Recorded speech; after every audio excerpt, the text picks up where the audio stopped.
Listo. Y te comparto escritorio para presentar ahí. Bien. Vamos hoy a hacer pues digamos un repaso, una visión sobre el elemento de competencia 3 para conversar un poco de nido y posteriormente hablaremos pues de las actividades que están en desarrollo. Entonces, el elemento de competencia habla de obtener el perfil criminal del ciberdelincuente, autor del punible informático, mediante la aplicación de los estándares y criterios propios del modelo Scrum. Pues de eso se trata el elemento de competencia 3. Las generalidades del modelo habla que son un conjunto de componentes interrelacionados de cuya sumatoria análisis se obtiene como resultado un perfil aproximado que permite identificar autor o atacante del hecho investigatorio. El autor de este modelo, Don Parker, planteó en su modelo que los ataques e incidentes informáticos son planeados y efectuados por individuos que poseen algunas habilidades, conocimientos, recursos, motivación y autoridad. ¿Sí? En el modelo, pues, se hablan entonces en términos de skill, que son las habilidades, knowledge, que son los conocimientos, resource, que son los recursos, authority, la autoridad, y la motivación, motivation. Entonces, el modelo se basa en estas características, ¿sí? Estas 5 características. Sí. Entonces, dentro de una investigación de un incidente informático, el individuo que posee el mayor nivel de cada uno de los anteriores componentes se perfila como el posible autor y o atacante del ilícito. Entonces, como para determinar un posible perfil cuando el hecho es interno, se da dentro de algún funcionario de la organización. Para conocer sobre el modelo, pues se sugieren esos enlaces que hablan pues sobre el modelo Scrum. ¿Cuál es la metodología de aplicación de este modelo? Pues se busca la cuantificación de cada uno de los componentes del mismo, teniendo como parámetro principal la información que se ha recolectado en las entrevistas y que se encuentra tabulada. La metodología propuesta hace que el modelo Scrum ofrezca una nueva visión en el ámbito de los autores y ejecutores de ataques de incidentes informáticos, teniendo en cuenta lo siguiente, punto. Habla de poseer los atributos y cualidades para examinar posibles perfiles, analizar diversas circunstancias relacionadas al sospechoso y a la conducta investigada, se constituye como una herramienta no solo de investigación, sino de prevención, en la cual permite predecir potenciales amenazas. Entonces, se supone que el modelo ayuda entonces a prevenir que se den esos posibles ataques o incidentes que puedan afectar el buen desarrollo de una organización. Pues se supone que si aplicamos este modelo a los empleados, pues podemos detectar algunos indicios de posibles ataques. Para ello, entonces, el modelo se basa en algunas preguntas que se pueden plantear. Por ejemplo, ¿alguna vez ha utilizado sistemas operativos Linux o Windows o el que sea? ¿Qué tipo de capacitaciones tiene en informática? ¿Con qué frecuencia trabaja usted en el equipo víctima? ¿A quién le solicita las contraseñas de acceso al sistema afectado? De las siguientes aplicaciones, y ahí habría que relacionar las aplicaciones que maneje la organización, cuáles tiene en su poder y utiliza. ¿Conoce usted el tipo de información que contiene el equipo atacado? El equipo que usted utiliza se vio afectado con el ataque a la red local, denunció o se quejó de las anomalías que usted observaba en su equipo. Entonces, esos son algunos ejemplos de preguntas que se pueden formular. Más adelante veremos pues, otros ejemplos. Entonces, ¿qué es lo que hace el modelo? Luego de ser recopilada información, ya sea mediante entrevistas practicadas o mediante la información obtenida de las evidencias, se tabula en el cuadro de riesgo y criterios donde cada riesgo existente se le asigna determinada puntuación, obteniendo al finalizar una puntuación como resultado de la reunión de riesgos y criterios.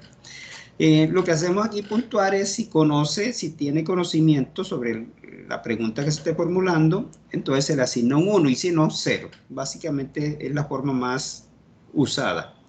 Las preguntas a ser formuladas deben elaborarse teniendo como punto de referencia cada uno de los criterios contenidos en la tabla de riesgo y criterios, e igualmente se debe tener en cuenta la información que se ha obtenido en la evidencia analizada, es decir, tener presente parámetros como que recursos empleados en el atacante, o sea, en cuanto a hardware y software que se utilizó, experiencia del atacante en el manejo de sistemas y aplicaciones informáticas, conocimiento y privilegio de acceso a la infraestructura atacada, nivel de relación con el sistema afectado, acceso al manejo de los recursos del atacante y conductas sociales y laborales problemáticas. Entonces, el modelo pide tener en cuenta estos parámetros, ¿sí? Los recursos empleados por el atacante en cuanto a hardware y software, experiencia del atacante en el manejo de sistemas y aplicaciones informáticas, o sea, si tiene conocimiento pues, de informática en términos generales, habla de redes, sistemas operativos, bases de datos, etcétera. Conocimiento y privilegio de acceso a la infraestructura atacada, o sea, si se atacó un equipo, llámese un servidor, por ejemplo, él tenía acceso, conoce el sistema operativo de ese equipo, las aplicaciones que están instaladas, tiene usuarios privilegiados, es decir, tipo administrador, etc.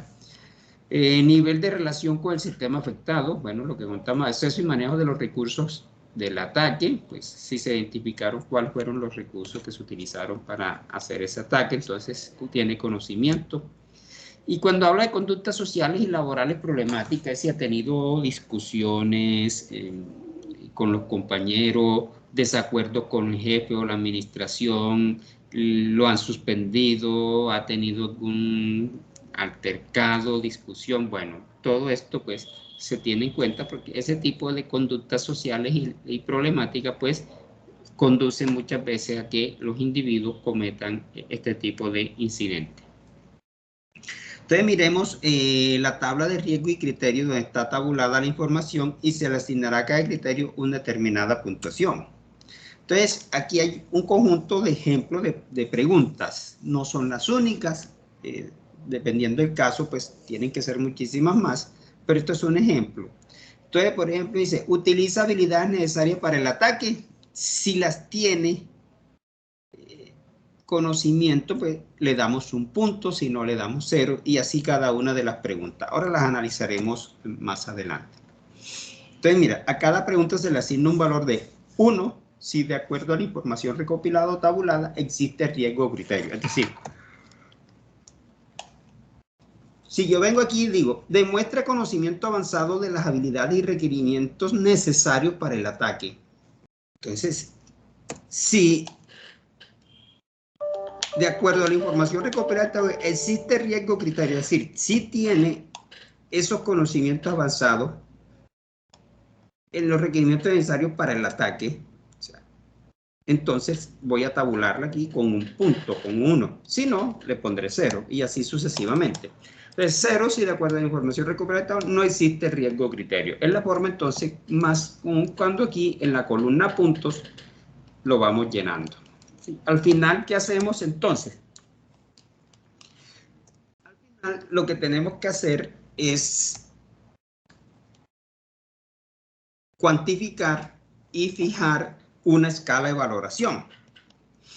Entonces, ¿cómo se crea la escala de valoración? Es una vez tabulada la información y asignando puntuación por criterios y riesgos, se efectúa la interpretación de la escala valorativa, pero antes se hace necesario la agrupación y clasificación de los criterios de riesgo teniendo en cuenta cada uno de los componentes. Entonces, para el ejemplo de las preguntas que tenemos aquí, para este ejemplo, que hay 16 preguntas,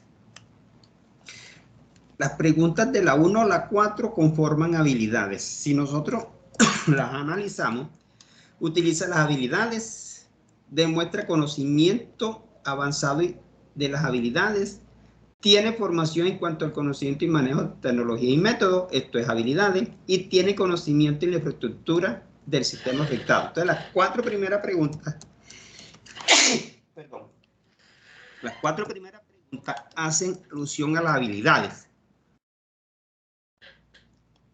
De las 5 a las 7, 5, 6 y 7 hacen referencia a los conocimientos. Si las miramos, 5 trabaja frecuentemente en el sistema afectado, pues sí trabaja, tiene conocimiento de él, está familiarizado tanto con el sistema operativo como en el entorno afectado. Entonces, si trabaja sobre el sistema afectado, pues muy seguramente está familiarizado con el sistema operativo porque posiblemente tenga algún rol. Entonces, eso es conocimiento. Tiene acceso al sistema involucrado y afectado. Entonces, fíjate que si eso se da, entonces es conocimiento. Así de igual forma, de la 8 a la 12 habla de recursos, de la 13 a la 14 de autoridad y 15 y 16 habla de motivación. Veamos esa 15 y 16, por ejemplo.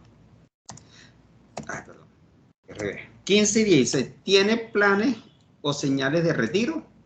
Sí, mire, renuncia o abandono de la compañía. ¿Dónde se encuentra el sistema involucrado? ¿Tiene conductas problemáticas anteriores por violación de las políticas de acceso informático? Entonces mira que esas dos preguntas hacen alusión al componente de motivación. Pues eso se considera motivación porque si tiene señales de retiro, renuncia, abandono o posible despido, entonces eso es una motivación. Y si ha tenido conducta problemática anteriormente por violación de política de acceso informático, pues eso también es una motivación. Entonces, lo que se quiere decir es que las preguntas que se formulen tenemos que hacerlas basado en estos 5 criterios o factores: habilidades, conocimientos, recursos, autoridad y motivación. Por supuesto, este es un ejemplo de 16 preguntas que son mínimas, no suficiente para poder determinar el perfil de un posible criminal. Entonces hay que ampliarlas, por supuesto, hay que desarrollar, diseñar más preguntas de acuerdo al hecho punible que se esté dando. Entonces, ¿cómo se hace la escala valorativa? Digamos que, como yo tengo aquí 16 preguntas, el puntaje máximo que puedo obtener es 16, ¿verdad? 1 a 16. Entonces, tendría, si a todas las califico con un punto, tendría 16. Por lo tanto, la escala valorativa, entonces yo voy a decir, por ejemplo, hay un riesgo alto si el total de puntos es mayor o igual a 12 puntos. Hay un riesgo medio si está entre 6 y 11 puntos. Hay un riesgo bajo entre 1 y 5 y no existe riesgo si es 0. Entonces, esta escala valorativa nosotros la podemos crear de acuerdo al número o al puntaje máximo que se puede obtener. Vamos a suponer, por ejemplo, voy a abrir aquí un pequeño bloc de notas, que yo tengo 50 preguntas, ¿verdad? Entonces yo quiero hacer la interpretación de esta escala valorativa. ¿Cuál sería el riesgo alto? Entonces yo diría, hombre, riesgo alto, yo voy a decir que va a ser mayor o igual, por ejemplo, a 35 puntos. Eso para mí es un riesgo alto. Estamos hablando de que tenemos un total, una puntuación más bien, puntuación máxima de 50 puntos, ¿verdad? Entonces, en este caso, el riesgo alto sería mayor o igual a 35 puntos. El riesgo medio, ¿cómo lo catalogaríamos? Riesgo medio. Yo voy a decir que va a estar, aquí habla de 6 a 11, entonces yo voy a decir que va a estar, por ejemplo, de 25 a 34 puntos. ¿Sí? Ese sería el riesgo medio. El riesgo bajo, entonces nos habla que estaría, en este caso, de 1 a 24, ¿verdad? Y riesgo inexistente es 0 puntos. Entonces, para una escala, por ejemplo, de 50 puntos, esta pudiera ser una posible escala. Si yo tengo mayor de 35 puntos, entonces ya estoy hablando de un riesgo alto. Si hablo de un riesgo medio, estoy hablando entre 25 y 34 puntos. Bajo entre 1 y 24 y inexistente o inexistente en 0 puntos. Eso, por ejemplo, si tengo 50. Así voy organizándolo. Si no son 50, sino que son 100, por ejemplo, entonces ya yo pudiera aumentar aquí. Para mí va a ser mayor o igual, por ejemplo, a 70. Sería riesgo alto. Aquí voy a decir, por ejemplo, que iría entre quizás 45 y 69, por ejemplo, pudiera ser, ¿verdad? Entonces estos criterios uno los establece. Digamos, bajo estaría entre 1 y 44 y siempre permanecería el 0 como inexistente.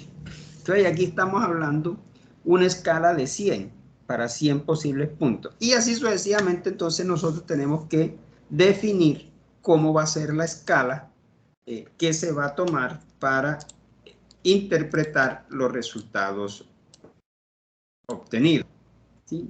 Entonces, de esta forma obtenemos un resultado aquí, una tabla, que nos va a permitir interpretar pues, qué se obtiene cuando acá hagamos la entrevista, apliquemos el cuestionario y obtengamos la sumatoria en total de puntos. De esa forma nos queda claro entonces poder interpretar esos resultados de acuerdo a ese nivel de la escala. ¿Cómo se aplica? Pues al concluir la interpretación de la escala evaluativa de riesgo se puede concluir acerca de cuál de los sujetos entrevistados es el autor, ejecutor del ataque o incidente. Contando con dicha información se procede a elaborar el informe final del perfil criminal, el cual debe contener la siguiente información. Entonces fíjense que esto, digamos, vamos a suponer que hay en la organización y se hicieron 10 entrevistas, hay sospechosos por 10. El que tenga mayor puntaje, pues si es que existe, porque si no, pues sencillamente se descarta, se debe elaborar un informe el cual va a tener los datos de investigación, nombres y datos laborales del personal vinculado a la investigación, o sea, a todas esas posibles 10 preguntas, por ejemplo, según el ejemplo, a 10 personas que se entrevistaron, fecha de realización de la entrevista, preguntas elaboradas, hay que anexar las preguntas, cuál es el cuadro de riesgo y criterio con la información tabulada, ¿sí? Y la escala valorativa, y finalmente pues las conclusiones y resultados final que se presente.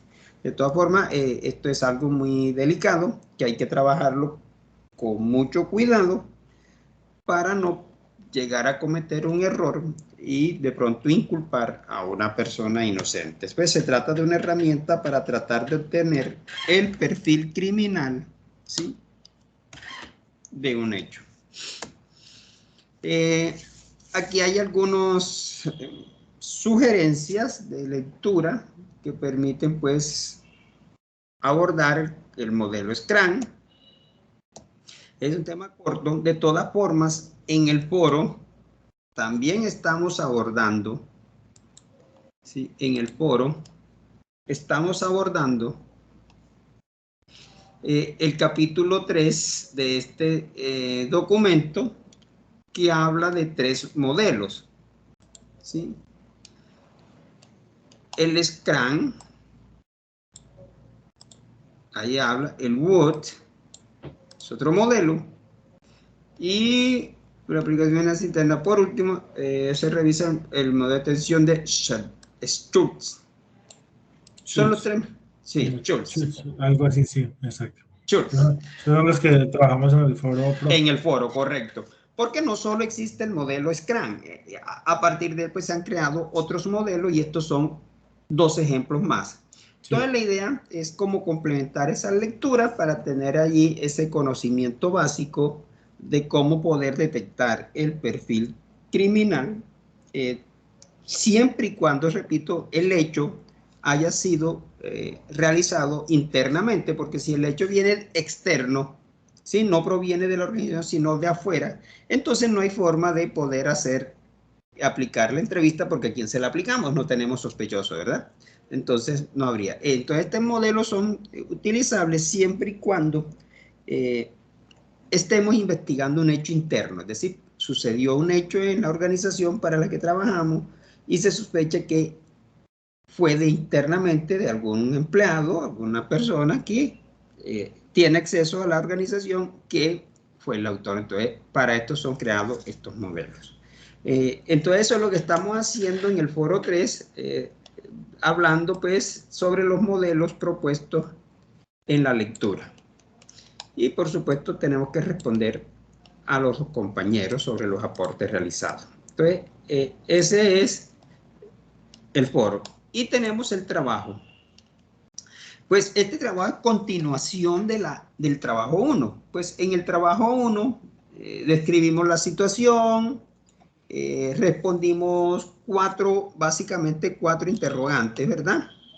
Que tenían que ver con qué tipo de análisis se realizó. Esto quiere decir si el análisis era un sistema vivo o un sistema muerto, había que explicarlo. ¿Qué tipo de evidencias se encuentran? Había que describir las evidencias. ¿Qué se hacía necesario secuestrar para tener en cuenta la investigación? Pues para poder obtener de allí las evidencias, por supuesto, y qué protocolo de cadena de custodia se debía seguir. Eso lo que hicimos. Ahora, con esa información que logramos obtener en este primer trabajo, ya se supone que hicimos todo eso y un análisis, entonces se debe elaborar el informe de los resultados de la investigación, que va a tener el propósito del informe. Debe explicar claramente el objetivo del informe, el público objetivo y por qué se preparó el informe, ¿verdad? Entonces, ¿cuál es el propósito? Los autores del informe. Vamos a enumerar todos los autores y coautores del informe, incluidos sus cargos, responsabilidades durante la investigación y datos de contacto. Eso lo dice pues la metodología que vimos en el encuentro sincrónico anterior, donde hablamos de la metodología de análisis propuesta por Microsoft. El resumen del incidente o situación expuesta. Pues aquí vamos a hacer un resumen, no muy detallado, sino un resumen de la situación que se está trabajando. En la parte de evidencia vamos a proporcionar las descripciones de las pruebas que se adquirieron durante la investigación. Al describir la evidencia, indique cómo se adquirió, cuándo y quién la adquirió. Entonces, para tener eso en cuenta, si ya por allá en el trabajo 1 dijimos y relacionamos el tipo de evidencia, aquí están relacionadas, entonces vamos a complementarla ahora proporcionando una descripción de las pruebas que se adquirieron durante la investigación. Entonces, vamos aquí entonces a escribir la evidencia, indique cómo se adquirió, cuándo y quién la adquirió.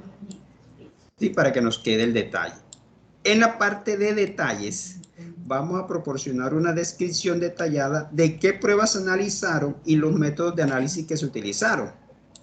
Explicar los resultados del análisis, enumerar los procedimientos que se siguieron durante la investigación y las técnicas de análisis que se utilizaron. Entonces, vamos a tratar de dar respuesta a estos cuestionamientos para que el informe nos quede allí con el detalle. Finalmente, vienen las conclusiones sobre entonces lo que se concluye con la investigación. Y nos solicitan pues si hay documentos de apoyo. ¿Cuáles son? Cualquier información de fondo a la que se haga referencia a lo largo del informe, como por ejemplo los diagramas o croquis de red, los documentos que describan los procedimientos de investigación utilizados, vistas generales de las tecnologías que se utilizaron en la investigación, entre otros, ¿verdad? Entonces, esos son los documentos de apoyo. Siempre van a ver. Y se pide un glosario de términos que se estén utilizando en el informe. Recuerden que si el informe va para un estrado judicial, por ejemplo, muchas veces los jueces no tienen ese conocimiento técnico, entonces hay que tratar de aclarar todos esos términos técnicos que se utilizan mediante un glosario para que puedan ser entendibles por el público. Por eso acá arriba dice cuál es el propósito del informe, el público objetivo a quien va dirigido y por qué se preparó. Entonces, de acuerdo a eso, pues se sugiere elaborar un glosario. Entonces, ese informe que se va a hacer debe tener estos 8 puntos descritos, ¿sí? Y aquí lo Lo básico, pues, organizar el documento de acuerdo a las normas APA, que incluya portada, introducción, objetivo general, objetivos específicos, el desarrollo y las referencias, pues, bibliográficas en las cuales nos apoyamos para hacer toda la actividad. Eso en síntesis es lo que tenemos para trabajar en esta ya semana, ¿sí? De la cual entonces nos queda, si miramos el programa de curso, tenemos que el viernes 27 de marzo, estamos a 15 hoy aquí, encuentro sincrónico 3, el 18 finaliza el foro 3, el 20 el trabajo 2, entre el 25 y el 27, o sea, aquí nos quedan estos días para repasar todo el material de estudio, leer, porque entre el 25 y el 27 está la evaluación en línea, y ya lo que nos queda es la última semana para hacer la autoevaluación, el foro de cierre, y finaliza pues todo el proceso. De pronto resolver algunas dudas, inquietudes, algo que se tenga, o si hay la necesidad pues de hacer alguna corrección porque de pronto no se elaboró bien el trabajo y posiblemente se dé oportunidades, ahí tendríamos esos 4 o 5 días para hacer esos ajustes. Entonces ya estamos en la recta final del curso, ¿sí?